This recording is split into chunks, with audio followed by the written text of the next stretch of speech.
अजून थोडं काही हे झालं पाहिजे जर थोडं हे करायला अन्न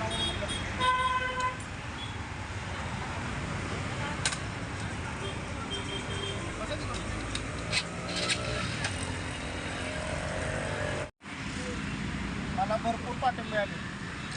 सगळ्यांनी रजिस्टर भरत आले भरपूर आणखी नाही करत आले ते भरपूर लोकांची इच्छा आहे ते करावं म्हणून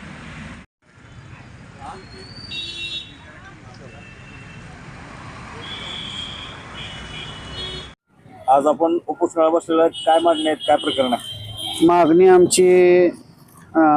मी मोहन वसंतराव मुंडे राष्ट्रवादी कळंब विधानसभा अध्यक्ष कळंब धाराशिव मी आमचे राज्याचे व पक्षाचे उपमुख्यमंत्री व पक्षाचे आमचे कर्तेधर्ते आमचे अजितदादा पवारसाहेब यांचे चौकशी पारदर्शक पद्धतीने व्हावी याच्या संदर्भात मी उपोषणास बसलेलो आहे। उपोषण हे करण्याचं कारण काहीच नव्हतं। आम्हाला गेली 1.5 महिने झालं हे घातपात आहे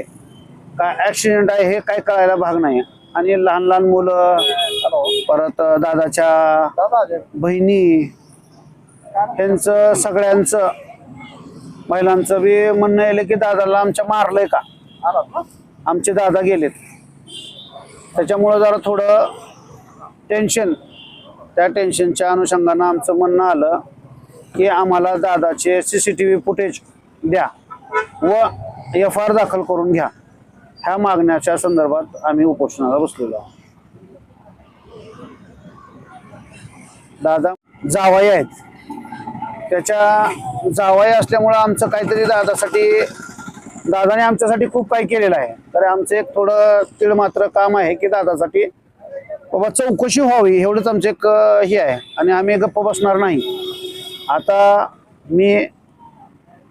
ठरवलेलं आहे की आजपासून उपोषणाला बसलेलं आहे। मला कलेक्टर साहेबाचं काय ही येते ती बघून परत नंतर मला त्यांच्याकडनं जर व्यवस्थित उत्तर आलं तर मी इथून हे करणार आणि परत नंतर 1 मे रोजी मी जर व्यवस्थित जर नाही वाटलं तर 1 मे रोजी मी मुंबई येथे मंत्रालयात जाऊन आत्मदहन करणार आहे। आज आपण एकटं बसलेलो आहे बाकीची काय टीम काय नाही होती ना सगळे भरपूर जण होते आता एक एक जण गेले पण मी पहिल्यापासून सांगितलेलं आहे की मी एकटाच बसणार आहे। मी लोकांना कुणालाही त्रास दिलेला नाही मी आमच्या पक्षाला बोललेलो नाही मी कुणाचंही यात काहीही नाही पण ज्याला यायचंय त्यांनी या ज्याला बसायचं त्यांनी बसा पण मी बसणार आहे।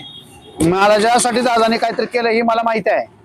म्हणून मी बसलेलो आहे आणि दादाने महाराष्ट्रासाठी काय केलंय ही मी सांगायची गरज नाही हे सगळं अख्ख्या महाराष्ट्राला माहिती आहे अख्ख्या अधिकाऱ्यांना माहिती आहे की दादा हे ब्रँड आहेत दादा हा कामाचा माणूस आहे हे सगळ्याला माहिती आहे म्हणून माझी एक विनंती आहे की कामाचा माणूस जर थांबलाय तर काम काहीच होऊ शकणार नाही तर आम्हाला काम चालू हवं होतं आणि दादा म्हणजे एक महाराष्ट्राची एक मशाल होती ती विझली आहे ते आम्हाला विझवून नाही आम्हाला बघायचं आहे ती काय झालंय नेमकं त्याच्या संदर्भात आम्ही हे उपोषणाला बसलेलो आहे।